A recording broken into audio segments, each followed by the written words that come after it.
穿白色套装的美国众议院议长佩洛西一落车，立法院副议长蔡其昌对送议会表示欢迎。国党团的总调嘛作为欢迎，立法院嘛铺红地毯。负责为安尼8、6种队拢挂白手笼，以迎宾礼节表达对佩洛西上深的敬意甲尊重。本来要接待佩洛西采访团的是立法院议长游锡堃，因为因为伊快太还阁荣幸，该由副议长蔡其昌代表。佩洛西伫对谈中嘛讲到，伊即摆访问的3大目的。We have 3 purposes. One is security for our people, global security. 2 is economics, to spread as much prosperity as possible. And 3 is governance.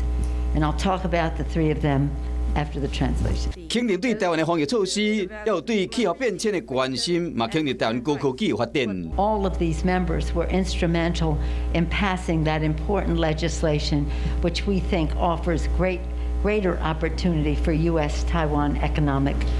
认为国安议题甲人权有密切的关系，立法院副议长蔡其昌嘛过礼拜感谢美国，强调美国是台湾的朋友。感谢美国国会用具体行动展现对台湾坚若磐石的支持。佩洛西议长致函表示，美国会继续与台湾同在，坚定不移。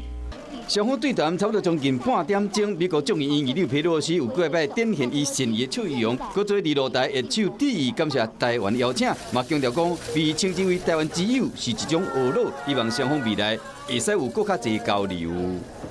好，来理会。